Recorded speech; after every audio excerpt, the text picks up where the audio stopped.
নমস্কার, আমি মৌসুমি। কেমন আছেন আপনারা সবাই? আশা করি সবাই খুব ভালো আছেন এবং সুস্থ আছেন। যে যেখান থেকে আমার ভিডিওটা দেখছেন, বড়দেরকে প্রণাম আর ছোট থেকে অনেক ভালোবাসা জানিয়ে আমি আমার আজকের ভিডিও শুরু করছি। আজ বুধবার আর ঘড়ির কাঁটায় এখন সময় সকাল 9:30। আজকে সকালটা একটু ব্যস্ততার সঙ্গে শুরু হয়েছে। আমার সোনা বাবাকে খাইয়ে দাইয়ে ফ্রেশ করিয়ে দিয়ে আমি আমার কাজ শুরু করেছি। প্রথমেই এই টেবিলটা মোছা দিয়ে আমার কাজ শুরু করলাম, আর এরপর ঘর বারান্দাগুলো একটু ভালো করে মুছে নেব, কারণ দুদিন আমি আমার বাড়িতে থাকবো না। ঘর বারান্দাগুলো আর মোছা হবে না, যদিও প্রত্যেক দিনই মুছি, তবু আজকে একটু ভালো করেই মুছে দিচ্ছি, কারণ দুদিন থাকবো না। আমি আজকে যাব আমার বাবার বাড়ি, তাই সকাল সকালে একটু কাজ শুরু করেছি। তাড়াতাড়ি রান্না বান্না সেরে আমাকে বেরোতে হবে, আর আমার সোনা বাবার জন্য কিছু খাবারও বানিয়ে নিতে হবে। ওর খাবারগুলো ফুরিয়ে এসেছে। দুদিন যেহেতু থাকবো না, তাই ওর জন্য খাবারটা বানিয়ে নিয়ে যাব, আর কিছুটা নিয়ে যাব, কিছুটা এখানে রেখে যাব। আর এবার আমার সমস্ত কাজকর্ম হয়ে গেছে, স্নান করতে যাব। স্নান করতে যাওয়ার সময় দেখলাম এই শ্যাম্পুর পাতাগুলো আনা হয়েছে, কিন্তু এগুলো ঠিক করে রাখা হয়নি। তো তাই আবার শ্যাম্পুর পাতাগুলো এই পাত্রটার মধ্যে রেখে দিচ্ছি। আর এটা হচ্ছে একটা লাকি বাম্বু আমি গাছ নিয়েছিলাম, তো সেই গাছটা এই পাত্রে করে এসেছিল। তো বেশ কিছুদিন আমার এই গাছটা ছিল, কিছু দিন না, বেশ কয়েক বছর আমার গাছটা ছিল, তারপর শুকিয়ে গেছে, নষ্ট হয়ে গেছে। তো পাত্রটা আছে, তার মধ্যে এই শ্যাম্পুর পাতাগুলো এভাবে গুছিয়ে রাখি। আর আমরা সাধারণত বেশি শ্যাম্পুর পাতা ইউজ করি, বোতল বা শ্যাম্পুর জার ব্যবহার করি না, কারণ আমার মেয়েটা বুঝতে পারে না, বেশি বেশি করে পাম্প করে ফেলে আর শ্যাম্পু নষ্ট করে। আর এরকম পাউচ ব্যবহার করলে কি হয়, ওর একটা নির্দিষ্ট মাপ থাকে যে 2টো পাউচ আমি নেব আর মাথায় দেব। তো ওকে সেভাবে বলি যে 2টো পাউচ নিয়ে মাথায় দিবি, ও সেভাবেই দেয়। তো যাই হোক, চলুন, আমি স্নান টান করে চলে এসেছি। এবার একটু চা করে নিলাম। আমার মেয়েকে পড়াতে এসেছে ম্যাম, তো ম্যামকে একটু চা দেবো আর আমার হাজব্যান্ডকে দেবো।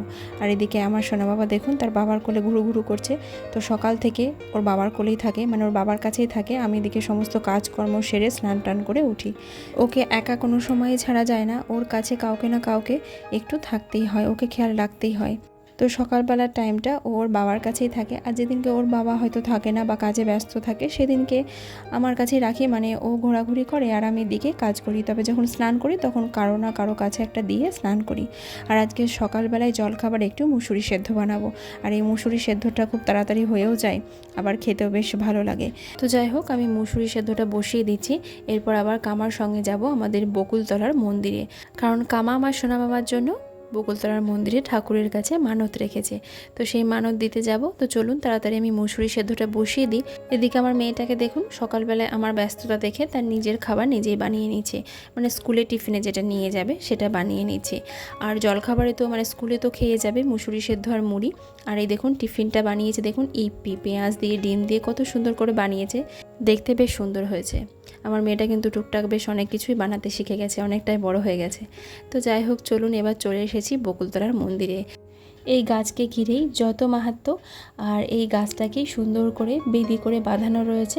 আর এখানেই সবাই মানত করে, যার যা মনোবাসনা পূর্ণ হলে বাবা বৈষ্ণব গোসাইয়ের কাছে কেউ দুধ চিনি দেয়, কেউ ফল মিষ্টি দেয়, কেউ হরির লুট দেয়। এভাবেই সবাই যে যার মতো বাবা বৈষ্ণব গোসাইয়ের কাছে প্রার্থনা করে।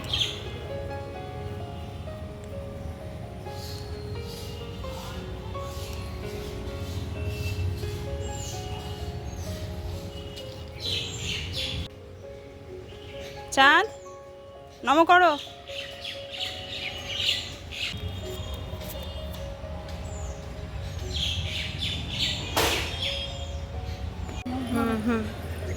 চলো হাত ধরো, আমার হাত ধরো। মা এদিক দিয়ে নামে না, এদিক দিয়ে নামে না, ওই দিক দিয়ে নামতে হবে, এদিক দিয়ে।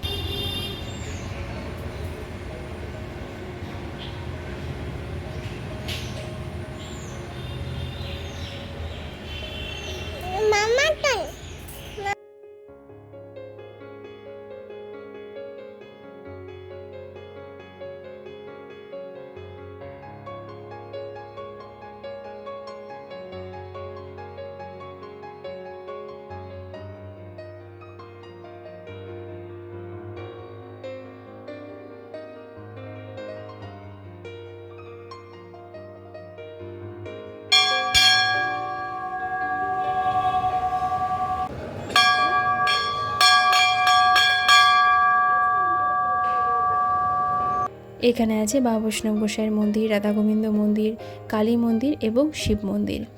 আমাদের বকুলতলায় দুধ চিনি দেওয়া হয়ে গেছে, এবার আমরা যাচ্ছি কালী মন্দির আর শিব মন্দির। আর এটি হচ্ছে এখানকার নাট মন্দির। এখানে প্রত্যেক দিন ভাগবত পাঠ হয় এবং নাম কীর্তন হয়। আর এই জায়গাটা এত সুন্দর, এত মনোরম, এখানে এলে না মনে যেন একটা আলাদা শান্তি আসে। মনের ভেতরের সব ক্লান্তি, সব দুঃখ কষ্ট মনে হয় দূর হয়ে যায়। এবার আমরা এসেছি বাবা ভোলানাথের মন্দিরে। তো বাবা ভোলানাথের মাথায় একটু জল দিলাম।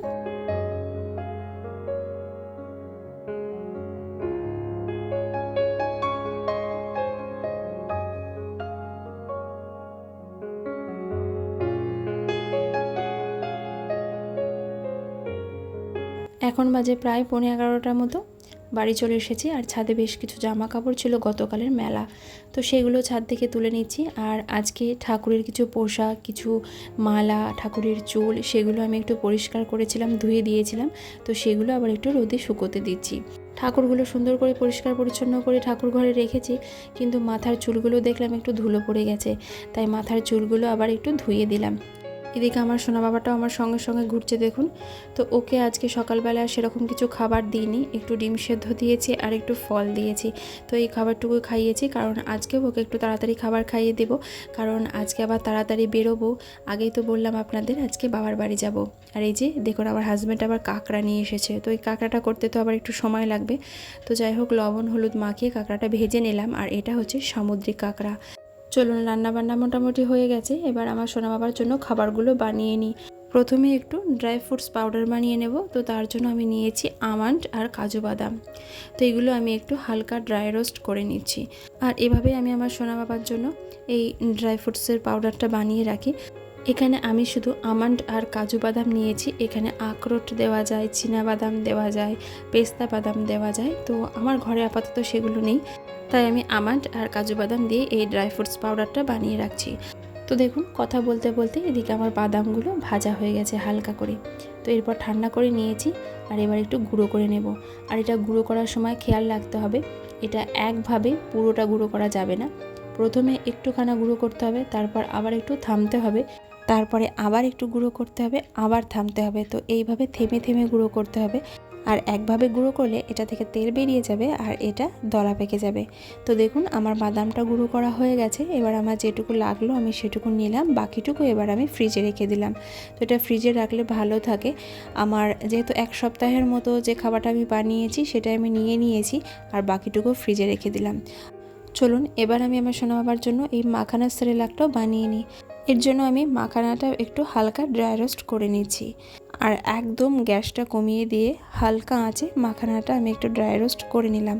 এবার এটা একটু ঠান্ডা করে নেব, আর হাত দিয়ে একটু টুকরো টুকরো করে ভেঙে নেব। তাহলে কি হবে, তাহলে মিক্সিতে গুঁড়ো করাটা ভালো হবে। তো দেখুন আমি হাত দিয়ে যেগুলো পারলাম সেগুলো একটু টুকরো টুকরো করে নিলাম। আর এই মাখানাটা না একটু ড্রাই রোস্ট করার পর একদম মুচমুচে হয়ে যায়, মুড়ির মতো, একটু হাত দিয়ে চাপলে ভেঙে যায়। এরপর আমি মাখানাটা দেখুন একটু মিক্সিতে দিয়ে ভালো করে গুঁড়ো করে নেব। এবার বলি, বন্ধুরা যারা এখন আমার পরিবারে এসেছেন, আমাকে দেখছেন, তাদের কাছে আমার অনুরোধ, আমার এই চ্যানেলটি যদি আপনাদের সাবস্ক্রাইব করা না থাকে তাহলে অবশ্যই কিন্তু সাবস্ক্রাইব করে পাশে থাকা অল বেল বাটনটা প্রেস করে দিবেন। আর একটা কমেন্টের মাধ্যমে জানাবেন আমার এই ভিডিওটা কেমন লাগলো। আর একটা লাইক করতে কিন্তু একদম ভুলে যাবেন না। দেখুন আমার মাখানাটা গুঁড়ো করা হয়ে গেছে, আর এর মধ্যে আমি যে বাদাম গুঁড়োটা বানিয়েছিলাম সেটা বেশ কয়েক চামচ দিয়ে দিলাম। তো তারপর আমি এটা ভালো করে মিশিয়ে নেব। আর এই যে খাবারটা আমি বানালাম এটা খুব ইজি ক্যারি করা যায়, কোনো জায়গায় বাইরে বেরোতে গেলে আমাদেরকে বাচ্চার খাবার নিয়ে চিন্তা করতে হয়, বাচ্চাকে কি খাওয়াবো, কিভাবে খাওয়াবো। তো সেই ক্ষেত্রে এই খাবারটা খুব ভালো একটা অপশান। এটা খুব ঝটপট যে কোনোভাবে বানানো যায়। তো আমি যেহেতু 2 দিনের জন্য বাইরে যাব এবং 1 দিনের জন্য যাব মায়াপুর ঘুরতে, আর তাই এই খাবারটা একটু বেশি করেই বানিয়ে নিলাম আমার সোনা বাবার জন্য। এরপর সমস্ত কাজকর্ম সেরে আমরা বেরিয়ে পড়েছি আমার বাবার বাড়ির উদ্দেশ্যে। তো আজ আবার কেন হঠাৎ করে আমার বাবার বাড়ি যাচ্ছি, কারণ সেখানে আছে আগামীকাল সত্যনারায়ণের পুজো। চলুন আপনাদেরকেও সঙ্গে নিয়ে যাচ্ছি, আর আপনাদেরও দর্শন করাবো আগামীকাল আমাদের বাড়ির সত্যনারায়ণ পুজো। আর আমার বাড়ি থেকে আমার বাবার বাড়ি বেশ অনেকটাই রাস্তা, প্রায় 3 থেকে 3.5 ঘন্টার রাস্তা। তো তো আমরা চলে এসেছি করিমপুর বাস স্ট্যান্ডে। তো আমাদের বাড়ি থেকে মানে আমাদের পলাশিপাড়া থেকে করিমপুর বাস স্ট্যান্ডে নামতে হয়, আর তারপর আবার সেখান থেকে বাস নিয়ে আবার যেতে হবে ডোমকল।